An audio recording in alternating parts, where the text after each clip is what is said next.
अस्सलामुअलैकुम। बोल news headquarters में खुशामदीद। मैं हूं आपके साथ वरीशा जुल्फिकार। मैं हूं मोहम्मद कामरान और मैं हूं शाइस्ता शहजाद। हेडलाइंस आपने जानी, बुलेटिन में बात होगी। हम एक हैं। हम दुश्मन खैर मनाएं, नमक ना छिड़कें, मुफाहमत पर फुल स्टॉप। कितने आदमी थे? मुल्क है या यतीम खाना। और मिकी आर्थर नामंजूर। ये सब भी होगा बुलेटिन का हिस्सा, लेकिन सबसे पहले आपको ये बताएं कि दहशतगर्दी के खात्मे तक सुकून से नहीं बैठेंगे। कौम हम दुश्मनों के खिलाफ मुत्तहिद है। वजीर आजम शहबाज शरीफ का एपेक्स कमेटी इजलास से खिताब। कहा पिशावर धमाके में सिक्योरिटी कोताही की तहकीकात कराई जाएंगी। दहशतगर्दी को कुचलने के लिए वक्त जाया किए बगैर आगे बढ़ना होगा। 2010 से अब तक खैबर पख्तूनख्वा को 417 अरब दिए जा चुके हैं। ये रकम कहां गई? ऑडिट होना चाहिए। वजीर आजम ने शोहदा के लवाहिकीन को 20 लाख, जख्मियों को 5 लाख रुपए देने का ऐलान भी किया। इजलास में शोहदा के दराजात की बुलंदी के लिए फातिहा खानी भी की गई। दहशतगर्दी के खात्मे तक सुकून से नहीं बैठेंगे। कौम हम दुश्मनों के खिलाफ मुत्तहिद है। वजीर आजम शहबाज शरीफ का एपेक्स कमेटी इजलास से खिताब। कहा पिशावर धमाके में सिक्योरिटी कोताही की तहकीकात कराई जाएंगी। दहशतगर्दी को कुचलने के लिए वक्त जाया किए बगैर आगे बढ़ना होगा। करने में कोई बात नहीं होनी चाहिए। ये दहशतगर्द चेक पोस्ट से गुजरता हुआ मस्जिद में जा पहुंचा।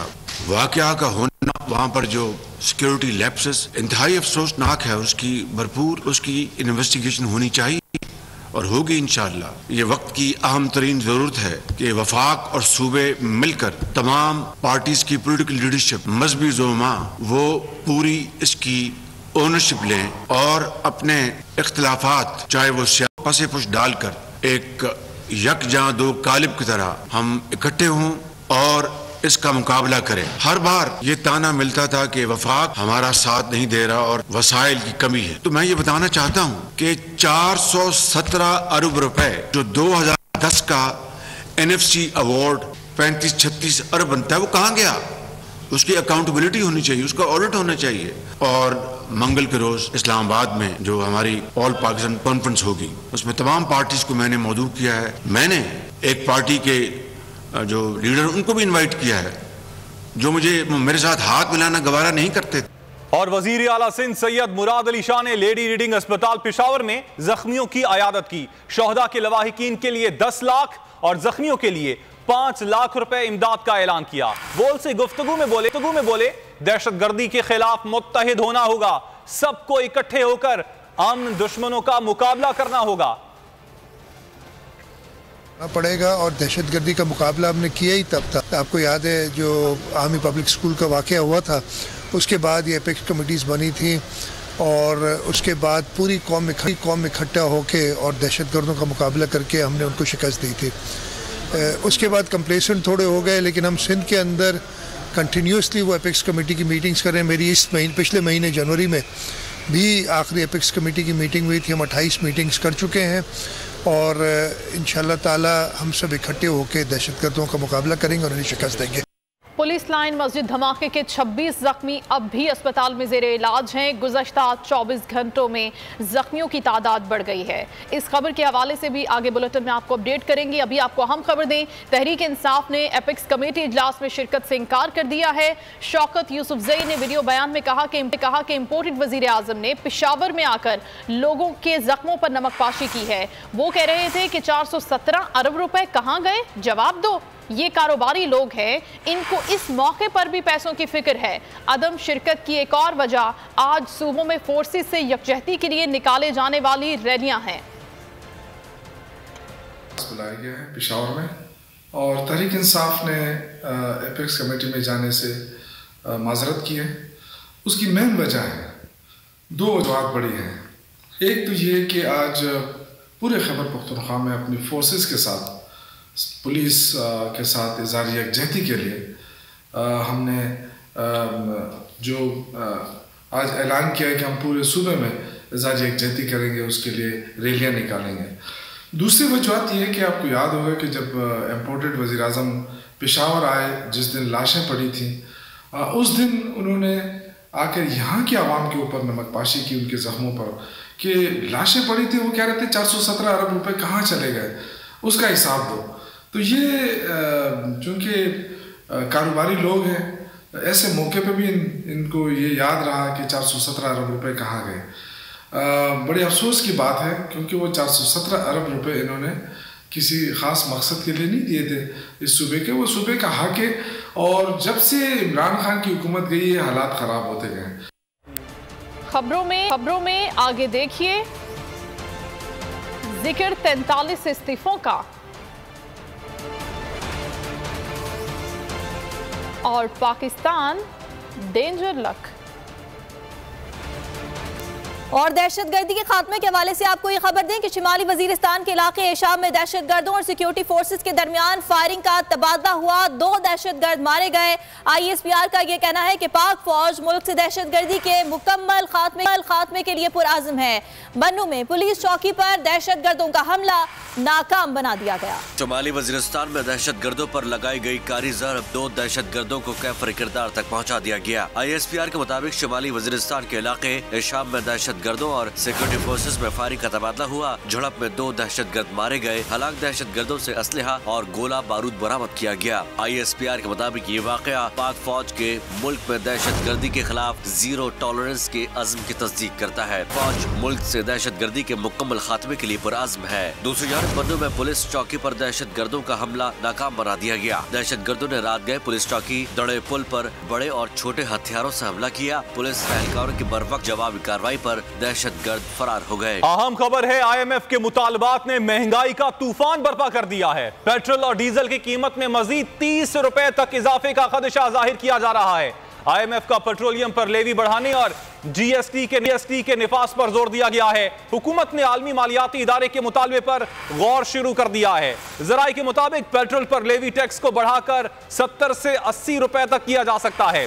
पेट्रोलियम मसनूआत पर 17% GST भी लागू किया जा सकता है। अपडेट कर रहे हैं आपको, IMF ने महंगाई का तूफान बर्पा कर दिया है। पेट्रोल और डीजल की कीमत में मजीद 30 रुपए तक इजाफे का खदशा जाहिर किया जा रहा है।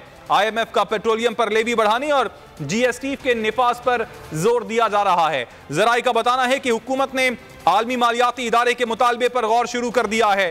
पेट्रोल पर लेवी टैक्स को बढ़ाकर 70 से 80 रुपए तक किया जा सकता है। और मसाइल की ABC समझने के लिए APC सजाने की तैयारी, हुकूमत ने बड़ा फैसला किया है। 7 फरवरी की कॉन्फ्रेंस में सियासी क़यादत के अलावा मुख्तलिफ मकातिब फ़िक्र के उलमा शिरकत करेंगे। इमरान खान को भी APC में शिरकत की दावत दे दी गई, ताहम तहरीक इंसाफ ने पेशकश को शुक्रिया के साथ मुस्तरद कर दिया। शाह महमूद कुरैशी कहते हैं धमकियां और मुज़ाकरात एक साथ मुमकिन नहीं। माशी बदहाली और दहशतगर्दी के तदारुक का ख्याल या फिर मौजूदा हालात से तवज्जो हटाने की चाल, हुकूमत ने फेंक दिया बड़ा सियासी चाल। मसाइल की ABC समझने के लिए APC सजाने की तैयारी, हुकूमत ने इमरान खान को भी दावतनामा कर दिया जारी। ऑल पार्टीज कॉन्फ्रेंस 7 फरवरी को इस्लामाबाद में होगी। सियासी क़यादत दरपेश मसाइल पर गौर के लिए वज़ीर आज़म की सदारत में सर जोड़ेगी। मुख्तलिफ मकातिब फ़िक्र के उलमा कराम भी खुसूसी तौर पर मदऊ होंगे। वफाकी वज़ीर अयाज सादिक ने असद कैसर और परवेज़ खटक से रब्ता किया। इमरान खान को कॉन्फ्रेंस में शिरकत की बाज़ाब्ता दावत दे दी। तहरीक इंसाफ ने हुकूमती दावत शुक्रिया के साथ मुस्तरद कर दी। बोलते गुफ्तगू में शाह महमूद कुरैशी ने 2 टोक मौक़िफ़ अपना लिया। बोले धमकियाँ मिलें और अमन भी हो, कैसे मुमकिन है खुद ही कहो। पूरी कौम जानती है ये नाकाम हो गए हैं, न सियासी इस्तेकाम दे सके हैं, न माशी बहाली ला सके हैं। अब दावत दी है। मैं समझता हूँ कि तहरीक इंसाफ की लीडरशिप को इसके बारे में यकीनन गौर व फिक्र इमरान खान साहब मशावरत करेंगे। हुकूमती ज़राए के मुताबिक APC का फोकस बढ़ती दहशतगर्दी होगा। कॉन्फ्रेंस मसले पर मुश्तरका लाहे अमल तय करेगी। और अब आपको खबर दें कि इस्लामाबाद हाईकोर्ट ने शेख रशीद की तौहीन अदालत की दरखास्त पर अटॉर्नी जनरल और पुलिस को नोटिस जारी कर दिया। अदालत आलिया ने एडवोकेट जनरल इस्लामाबाद को भी तलब कर लिया। अदालत ने इस्तफसार किया गिरफ्तारी में किस ऑर्डर की खिलाफ वर्जी हुई है। वकील ने कहा हुक्मनामे से तासुर गया कि मामला कोर्ट में है तो इदारे तहम्मुल का मुजाहरा करेंगे। जस्टिस तारिक महमूद जहांगीरी ने मुकालमा किया, काश इतना एहतराम होता। यहाँ तो एक केस में जमानत होती है, दूसरे से किसी बाहर के मुकदमे में उठा लिया जाता है। शेख रशीद की तौहीन अदालत की दरखास्त, इस्लामाबाद हाईकोर्ट का अटॉर्नी जनरल और पुलिस को नोटिस, एडवोकेट जनरल इस्लामाबाद को भी तलब कर लिया। जस्टिस तारिक महमूद जहांगीरी के रूबरू दरखास्त पर समाअत, अदालत ने इस्तफसार किया गिरफ्तारी में किस ऑर्डर की खिलाफ वर्जी हुई है। आपने सिर्फ नोटिस को चैलेंज किया था, FIR को नहीं। वकील ने कहा हुक्मनामे से तासुर गया कि मामला कोर्ट में है तो इदारे तहम्मुल का मुजाहरा करेंगे। जस्टिस तारिक महमूद ने मुकालमा किया, काश इतना एहतराम होता। यहाँ तो एक केस में जमानत होती है, बाहर से किसी दूसरे मुकदमे में उठा लिया जाता है। अदालत आलिया ने केस की मजीद समाअत पीर तक के लिए मुलतवी कर दी। अहम खबर है, इमरान रियाज के जिस्मानी रिमांड की दरखास्त पर फैसला महफूज कर लिया गया है। जुडिशल मजिस्ट्रेट गुलाम मुर्तजा ने यह फैसला महफूज किया है। इमरान रियाज की जानिब से मियां अशफाक एडवोकेट ने दलाइल दी है। मुनीर बाजवा से इस हवाले से मज़ीद तफसीलात मालूम कर लेते हैं। मुनीर, इस मौके पर इमरान रियाज का क्या कहना था? जी बिल्कुल, जुडिशल मजिस्ट्रेट गुलाम मुर्तजा विर्क ने इमरान रियाज खान के जिस्मानी रिमांड की दरख्वास्त पर फैसला महफूज किया है। इससे कबल जब फैसला महफूज करने से कबल इमरान रियाज खान ने यह कहा कि मुझे ये खतरा है कि उन्हें भी मार दिया जाएगा, जिस पर फाजल जज ने यह रिमार्क किया कि जिंदगी और मौत देना अल्लाह ताला के हाथ में है और ऐसा कुछ भी नहीं होगा। इमरान रियाज खान ने यह भी कहा कि अल्लाह के बाद उन्हें इन अदालतों पर भरोसा है और उन्होंने यह भी कहा कि अरशद शरीफ की वालदा जो है वो बीमार हैं और बूढ़ी वालदा व्हील चेयर पर अदालतों के चक्कर लगा रही हैं और उन्होंने ये भी अदालत में बयान दिया कि वो इन अदालतों के भरोसे और अल्लाह के भरोसे इस तरह सच बात कहते हैं और अदालत के रूबरू उन्होंने ये इस्तदा की कि अदालत इस पर कानून के मुताबिक फैसला करे। मियां अशफाक एडवोकेट ने ये दलाइल दिए कि इमरान रियाज खान के खिलाफ जो मुकदमा दर्ज किया गया है वो बिल्कुल बेबुनियाद है। इससे कबल 14 जनवरी को इमरान रियाज खान ने FIA को खत लिखा था और FIA ने किसी भी मुकदमा के इंदराज से मुतल्लिक इनकार किया था और लाहौर हाई कोर्ट में भी FIA ने यही जवाब दिया था कि इमरान रियाज खान के खिलाफ कोई मुकदमा दर्ज नहीं है। लेकिन नवंबर 2011 में 11 नवंबर 2022 में इमरान रियाज खान के खिलाफ ये वाला मुकदमा दर्ज किया गया जिसको छुपाया गया। अगर आपको ये वीडियो पसंद आई तो हमारे चैनल को सब्सक्राइब करें और बेल आइकन पर क्लिक करें। खूने नाहक बहुत पी चुकी ये जमीन, अब कोई दिन में ये खून उगलने को है। खत्म हो जाएगी ये तमाशागरी, वक्त पलटेगा रोजे जजा की तरह। ये जो पेशावर में ताजा लहू है बहा, एक क़यामत करेगा फलक पर बपा। गम की सलमनाक घड़ी में बोल सानह पेशावर में शहीद होने वालों के लवाहिकीन के साथ